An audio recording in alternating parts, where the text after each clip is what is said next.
Sejam muito bem-vindos a este estudo profundo. Hoje, a gente vai começar uma análise simplesmente fascinante de uma das seções mais intrigantes do capítulo 1 do nosso material base, focada especificamente na quinta dimensão astral.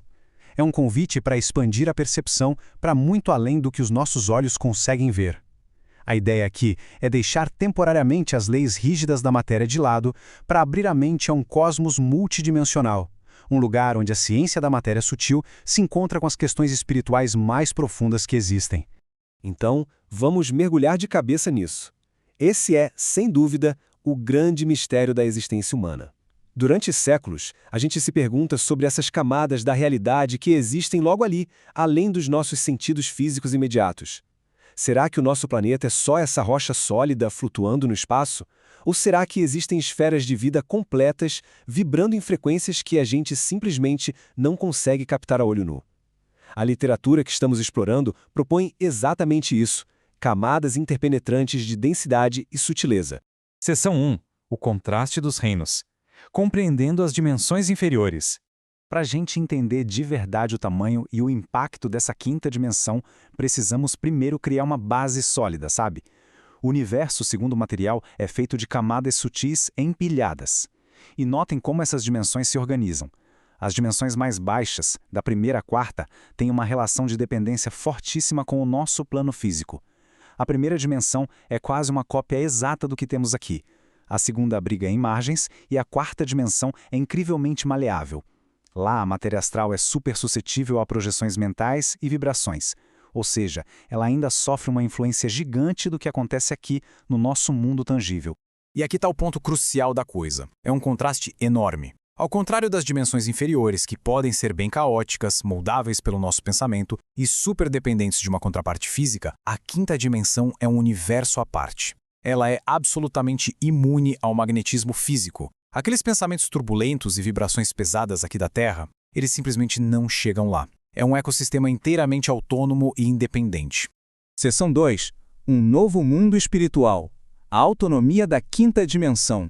É agora que a nossa análise chega num tom de verdadeira reverência. Quando a gente percebe essa independência, cai a ficha de que não estamos falando só de uma versão mais leve da Terra, mas de uma constatação de cair o queixo. O próprio material de estudo intitula literalmente esta parte de um novo mundo. E faz todo o sentido do mundo. Este plano atua como um universo completo, mesmo interpenetrando nosso planeta. Ele funciona com suas próprias leis físicas e espirituais, totalmente livre das interferências e das limitações que a gente enfrenta na nossa densidade. O magnetismo do plano físico, que prende tanto a gente, não faz nem cócegas nessa realidade. De forma bem didática, o texto explica que as formas por lá não são meros reflexos ou sombras fracas das coisas físicas. Nas dimensões mais baixas, uma cadeira aqui na Terra pode gerar um reflexo ou uma cópia lá, mas na quinta dimensão, isso não existe. As construções e a natureza de lá são criações exclusivas daquele nível vibratório, e é justamente isso que torna este reino tão historicamente significativo nos estudos esotéricos e espirituais mais sérios. E para tirar essa teoria do abstrato e trazer para algo mais humano, o texto traz relatos impressionantes de projeção de consciência. Tem um momento profundo no chamado quinto relato, onde um indivíduo desperta neste plano superior e pergunta onde ele está, e a resposta que ele recebe é super direta. Ele não está em nenhum ponto geográfico da Terra física. Ele foi transportado para uma metrópole sutil, altamente organizada, construída especificamente para abrigar aqueles que já deixaram a matéria densa. Isso ilustra brilhantemente a riqueza de detalhes que as fontes entregam para a gente. Imaginem só, cidades vibrantes, com prédios e casas, mas tudo erguido com uma matéria luminosa que não estraga. Lagos de uma paz indescritível e árvores frondosas compõem o cenário, criando uma ordem que bate de frente com a poluição e a decadência das nossas cidades aqui embaixo. E quem mora lá? Seres com um altíssimo grau de consciência, muitos deles dedicados de corpo e alma a missões de assistência. Agora, tem um detalhe científico e espiritual no texto que é riquíssimo. Olha só, como os vegetais e a grande maioria dos animais não têm um nível de consciência autossuficiente para acessar a quinta dimensão naturalmente depois do desencarne, a presença da flora e da fauna lá é sustentada de forma artificial. É como se essas plantas e animais fossem cuidadosamente mantidos e nutridos por inteligências superiores, tudo para criar um ambiente perfeitamente harmonioso para os residentes. Genial, não é? Seção 3. Cidades astrais e os arquivos da história. A preservação das civilizações. O que eu acho mais interessante nesse ponto do estudo é que o plano astral não guarda apenas vida, mas ele guarda a nossa história. Já pararam para pensar no que acontece com os grandes impérios que um dia dominaram a Terra e depois foram destruídos? A constatação aqui é de que existem cidades maciças e complexas formadas em diferentes níveis vibratórios. Algumas dessas metrópoles ocultas servem literalmente como museus imortais, guardando os resquícios da nossa longa e turbulenta jornada física aqui na Terra. E o material é super incisivo ao fazer essa distinção. As cidades da quinta dimensão são totalmente inéditas. Elas não têm relação direta com o nosso passado arquitetônico. Já a quarta dimensão atua como se fosse um HD gigante, um arquivo cósmico imensurável da humanidade. Quando uma construção física é destruída aqui, a sua contraparte, que foi sendo plasmada no astral com o tempo, pode permanecer inteira por lá, desde que não seja substituída por nada novo no plano físico. Essa é uma daquelas pontes perfeitas entre a história e a espiritualidade que deixam qualquer pessoa fascinada. O documento cita, por exemplo, o caso das grandiosas civilizações incas e maias.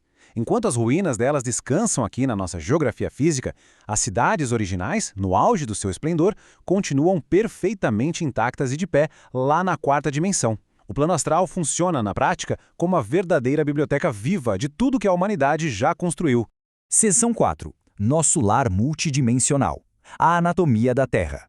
Caminhando agora para nossa conclusão, a gente precisa afastar um pouco a lente. Vamos parar de focar em dimensões isoladas e contemplar o nosso planeta como um todo.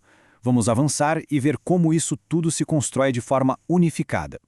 O texto conclui de forma magistral que a Terra não é um bloco de pedra solitário flutuando por aí.